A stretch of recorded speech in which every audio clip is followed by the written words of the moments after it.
Hello everybody and welcome. My name is Karen Ellis and I'm so happy that I could be doing this video on behalf of the Canadian Scrapbooker magazine.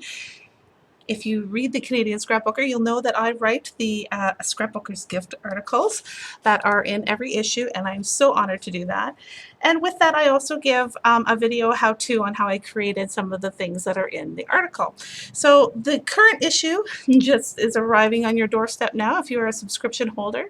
Thank you for subscribing. And it's all about rolled paper jewelry, and I'm just going to show you in real time how I've done this.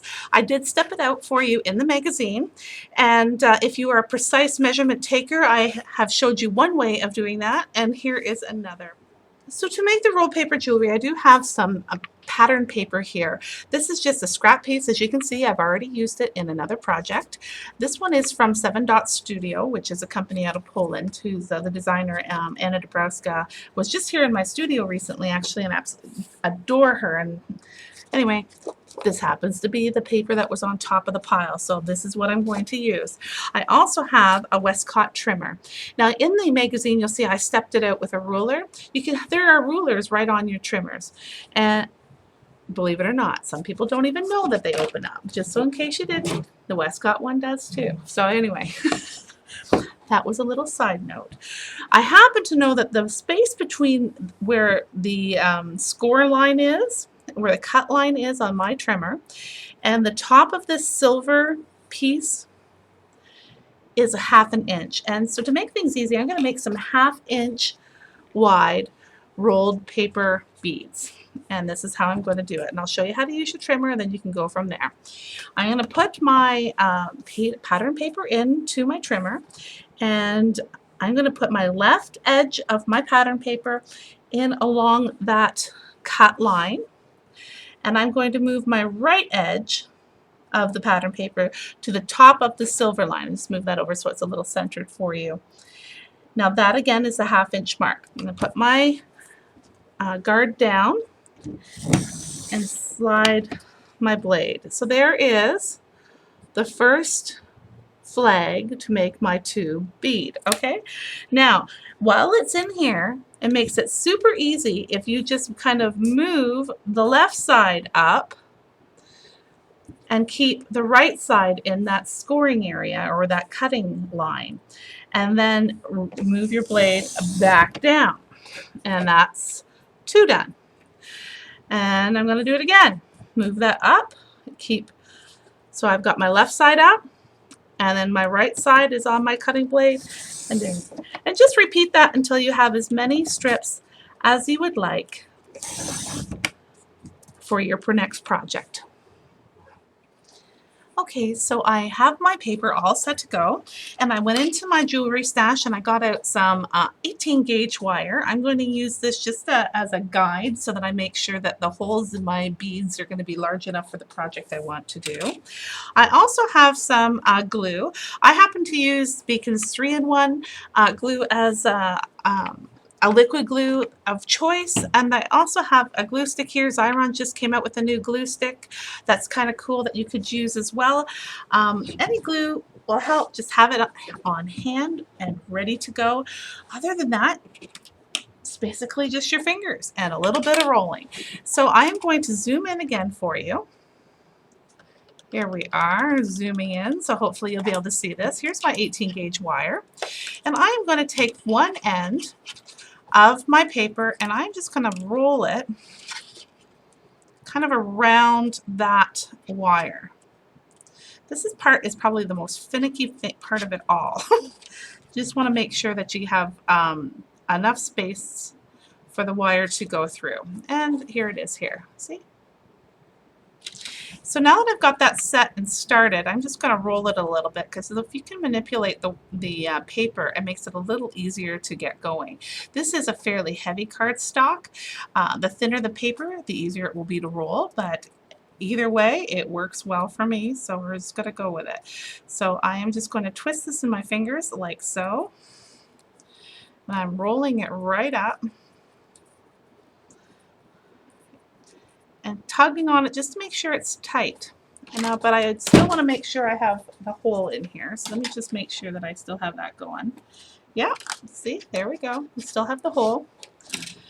So I'm moving this tightly until about halfway up the flag, because by this point I'm going to want to try to secure this, and this is where the glue comes in handy.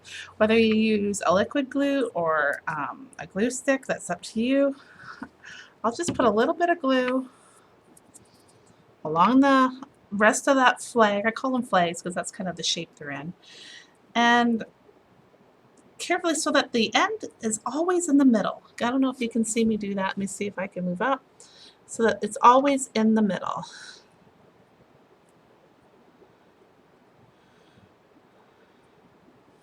I didn't put glue on the very end, and now I will. Piece is getting very tiny now. But if I keep that rolled in the middle, I should have a nice shaped bead when I'm done. Whoops! Let's see if I can put this through so I can show you. See? Let's see. Oh, come on! It doesn't want to focus for me. I put my hand in there. There we go. Perfect. All right, so there, the bead's almost complete. I used my fingers, I don't know if you saw that, just to move the glue around that edge. I also have some Krylon clear gloss finish. You can, at this point, spray your beads, or you can use a varnish to seal them. And I will show you both ways. So let me just pause this for a sec, and I will go get a different type of varnish to show you two different ways that you can finish your bead. Okay, so I said that I was going to spray varnish. Now, normally I would take this outside and I would wait until all of my beads are done from my project, and then shake this up. And literally, I would have these in a pan or on a piece of wire like I have it right here. Either way, it's all good. You just kind of put her on and just give her a little spray. And this will protect the paper while you're wearing it. Okay?